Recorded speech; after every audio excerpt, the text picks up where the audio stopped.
there is, the Rasul sallallahu alayhi wasallam actually had a specified time where he would teach women, where he would do that. Especially the women of Medina. And actually the women of Medina were different from the women of Makkah. They were actually a lot more bold. And the Sahaba even noticed they were more bold. Like Umar radiallahu anhu said, they're not like the women of Makkah. So there was a difference between them. And they're outspoken. And we even know that from like, many athar and many hadith texts. Like, Umar is giving khutbah radiallahu anhu and a woman gets up and says, you can't say that. Allah said this. Like, lady, why are you not in the sister section behind a glass? Why are you... Oh, and you're talking to Omar.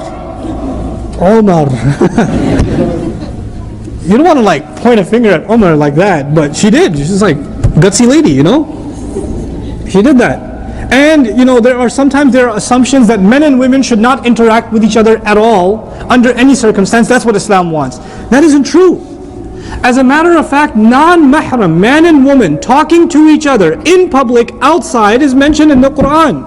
Musa alayhi salam went up to two girls that were not his mahram. Then he went over and talked to them and said, what's wrong with you ladies? Ma khatbukuma, what's wrong with you? And they said, well, we can't feed our animals until the whole flock is done. They had a conversation. He didn't go up to them and say, Assalamu alaikum wa rahmatullahi wa barakatuh, ya ukhtayya, my two sisters, fil Islam. He doesn't know even if they're no Muslims. They don't know. They don't know him, he doesn't know them. They don't know he's Musa alayhi salam. They don't know that. They don't know any of that. But they had a conversation with each other. A non-mahram talking to another non-mahram. About what? A problem. They were wrestling with sheep. So you had to go talk to them. What are you doing? What's going on? Can I help with something? But he didn't prolong the conversation. He kept it to the point. What are we learning in Quran? If you keep your conversation to the point, it's fine. You might have a female co-worker. You might have a class. I have students. I have to answer their questions. They have a right to me as much as the brothers have a right to me. Because I'm teaching a class. It's a matter of justice. I can't put them in the back and not give them the same kind of attention. It's not fair. And I brought this up. If in education, is it fair or not? This is no. It's acceptable. There are ulama that are more conservative on this, and there are ulama that allow it too. But there are plenty of mainstream Ahl Sunnah across the schools of thought scholars that allow this. That allow, for example, this kind of setting, if it's meant with certain kind of restrictions. There shouldn't be small talk. If I crack a joke, it's to the entire audience, not to sisters by themselves or something, because that's inappropriate. That's not right. Right?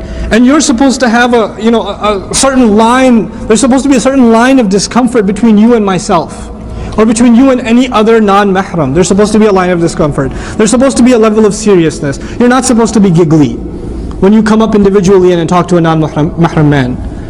You're not supposed to be like, no, I have a question, brother. You said this. Why?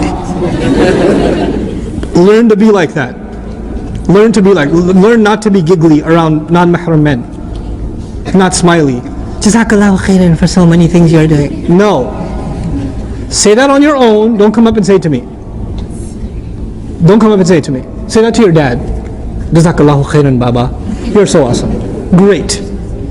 When you come up to a non-mahram, if it's your teacher, if it's the imam of the masjid, if it's your employer, keep a serious tone.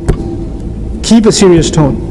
When a woman uses a serious tone, the man becomes serious automatically. Girl comes up to you, you think she's kind of pretty. She comes up to you and says, Assalamu alaikum.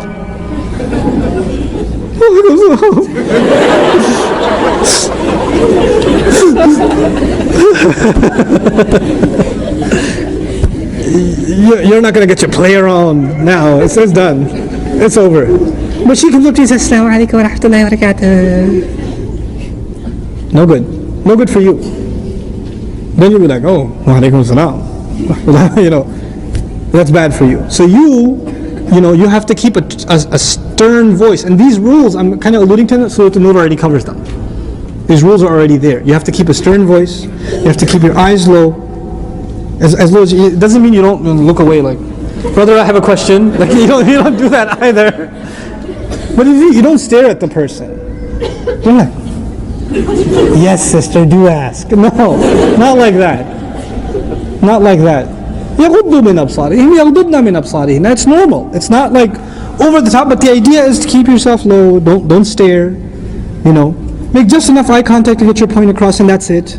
That's all. You don't need more than that. You know. So these certain things, they are the guidelines by which public settings make it okay. Now